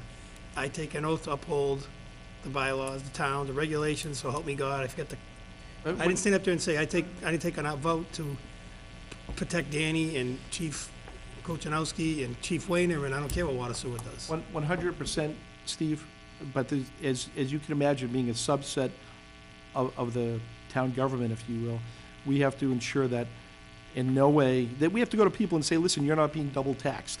It's that simple. You're not paying for this twice. They say, hey, I get a tax bill of $2,000 a year, and I get a sewer bill of $600 a year, and they dump those other costs on me, I'm paying double. That's a natural reaction. We have to show that we understand what those charges are, and that we've defended those, and no, you're not paying double. It's that simple. So we're all doing, and I guess, and I agree with you, in the long term, what's in the best interest of everyone in the town of Dudley, but with that premise that, our specific objective is that, but also to defend the water and sewer users. Just as you had a highway board, they would defend. We are the highway board. Yeah, well, if you were separate, now you fight with yourselves. Mr. Master. Right, but you guys are also tasked with, protecting the water users and sewer users. Nobody debates that. It's also with an eye working with us on future growth. Yeah. Everybody says economic demo and economic development, having like some of these, we can't put an IPG because we don't have capacity, right? So Senator Fatman and Representative Durant are. That's fine. That's fine to look for that growth, but if it's gonna cost the users more. That's why, because but of you it- didn't let me finish. I'm sorry, I You didn't let apologize. me finish. Senator Fatman and Representative Durant, look, they put money in the budget, hundreds of thousands of dollars to help with this. To help Dudley specifically? Yes. Awesome. That's all the what I- towns, all Great. the towns. If- So what I'm asking you guys is to kind of have a little, assume positive intent, have a little trust in this process. If this comes back poor, I won't support it, Yeah. right? Neither will I. But this is an organizational exercise. This isn't like, what did you call it? John. Three-card money? John, if you can get the state or federal government Yeah. to pay to put a line down along, I don't know the name of the street, but along the French River, so that industry comes into this town and creates jobs and opportunity, and we have the capacity back at the plant, and if it's legal, I'll buy you dinner. All right, how's that? Up to $40. I think it's $40. I'll do it twice. No, that's right. No, but, you said, we were just talking before and it kind of got lost in the shuffle. Yeah. You said, I'm all for it if it saves town money moving forward. We won't know if it does any good unless we do this study. And Greg's already told you, the town side's paying for it. It's not flowing back to you guys. I think Jonathan answered it best in the list of priorities. If you look at our capital improvement only, and one of your board members is on that committee, I believe, we have our capital improvement But this was a perfect storm of opportunity to at least take a look at it, as opposed to bringing in two more employees that are employees at will, and they expect to have a job. And then a year from now, if we do go through with it, we come back and say, guess what, you're out because we're gonna bring a superintendent in, we're gonna restructure, and maybe one of you survive, one of you don't. So I think if you go the interim route, like we're probably gonna do on our side, give us a chance. I don't think it's gonna be an 8, 9, 10-month process. 3 months. 90 days, says it right here. And we'll be back here in October, November, September. No, end of November. End of November. And I asked the board if, after it's done, are we gonna Why don't we have a Combine- joint meeting? combine forces and hash it out? Or I don't wanna say hash it out, but discuss the pros and the cons of it? Well, absolutely, because if the report comes back and says, It's actually in the proposal. right, We will present a draft report for review by town officials, then refine and finalize and present the final report. Perfect. So we'll have have a maybe a draft. joint meeting. All right. We'll have, Danny, because it involves the highway, you guys, all the commissioners, whoever's, like, I think it's a good idea for you guys, Mr. Chairman, to have an interim. Dean will probably want to come. Dean might want to be there. Steve, like I said, it's a leadership, management team issue, right? So, I would be at this. I mean, a couple of years ago, just for an example, oh, it didn't go very far down the road. We had a vacancy in the fire services. Somebody said, well, why don't we go to a public safety official that runs both departments?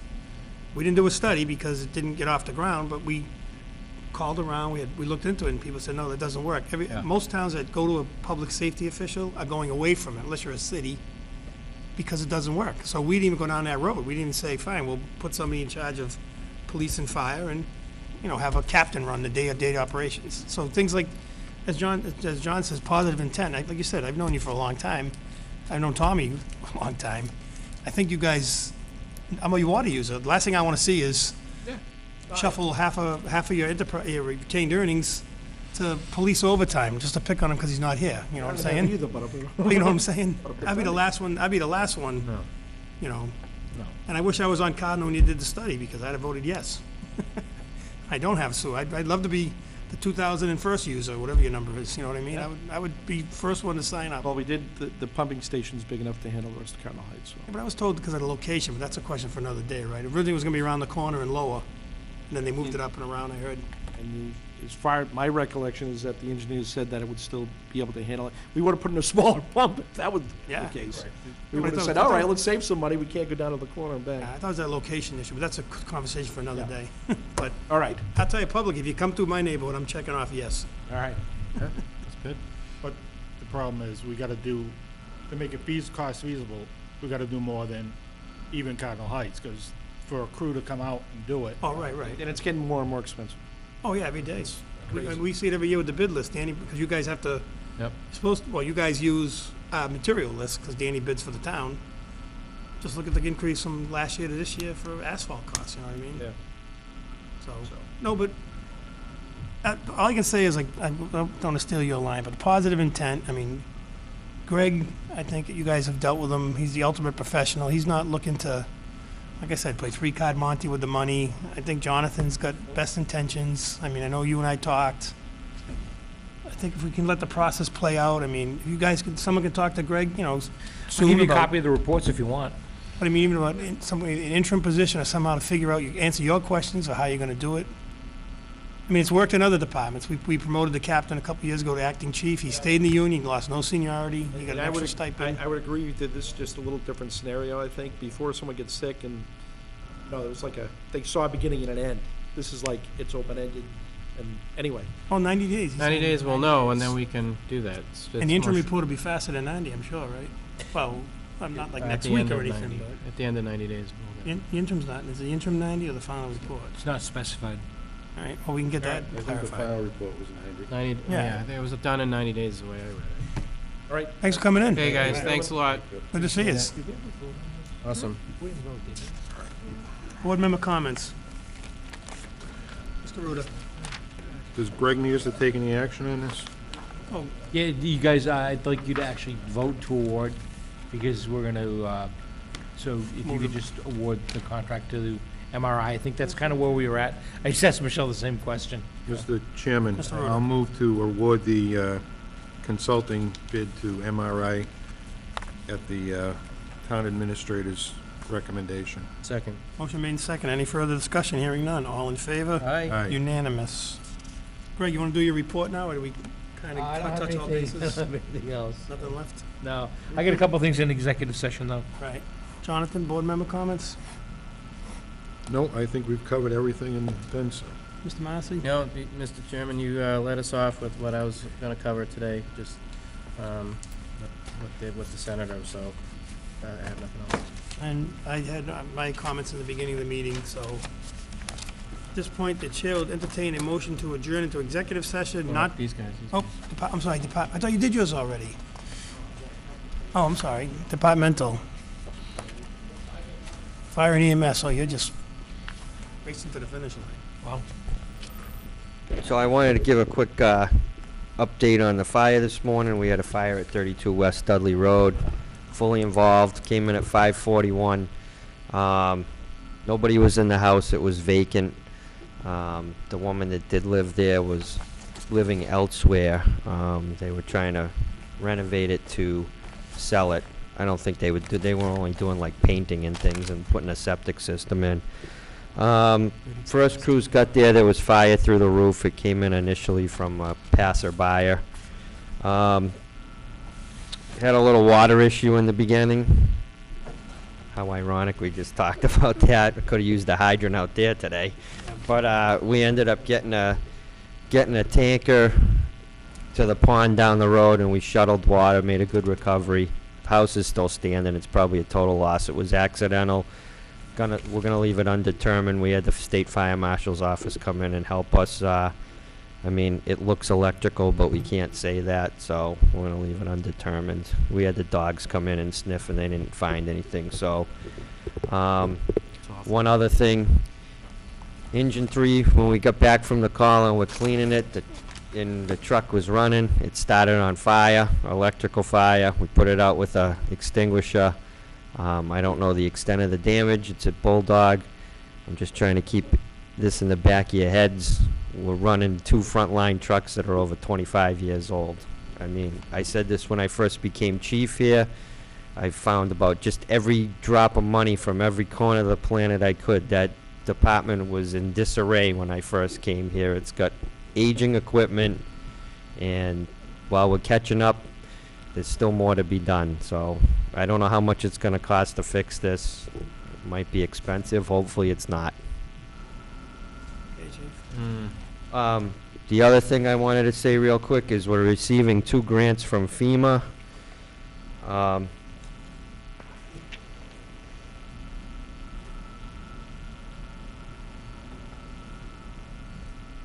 Figures here. One's in the amount of $138,856. It's the SAFER grant for a full-time position for 3 years. It covers 75, 75, 25, which the board previously approved unanimously to support that. That's been awarded. We've posted the position, and the position closes Friday. So I'll have a candidate for you in the near future. Also in September, it hasn't been made official yet, but we're also receiving a grant in the amount of $226,556 to replace 33 air packs for the department. We're responsible for 5% of that, $10,788. Again, I was going to hold off on announcing that one, but it's pretty solid. They'll announce it the first week of September. That brings the grant total over the last 7 years for the department to $1,229,658.39. That's a 7-year average of $175,665.49. I'll do Paul Joseph for a minute. What was that number again? 1 million what? He likes to have it repeated. But anyway, No, what was it? Say it again. $1,229,658.39. And how much did that cost the local taxpayer, Chief? 0. Okay. And who took the lead on getting those grants?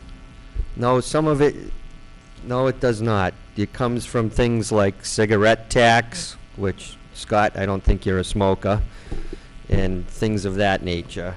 Right. I'm not gonna go into that. It was, at the local level, it was money that the taxpayer didn't have to pay at the local level. Without it, we wouldn't be where we are.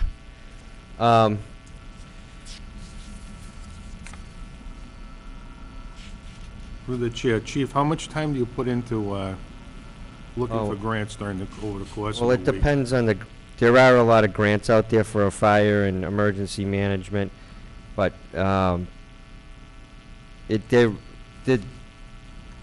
put out every year, the same grants, and, I'm trying to get my train of thought here. I'm sorry. For the naysayers out there, some of the grants, yes, we do get them every year. Like the smaller grants, like the local SAFE grant, the student education grant, if you apply for that, you get that automatically. Some of these larger grants, like SAFER and AFG, they're highly competitive. This is my 4th year in a row applying for air packs, and I'm just getting it the 4th time.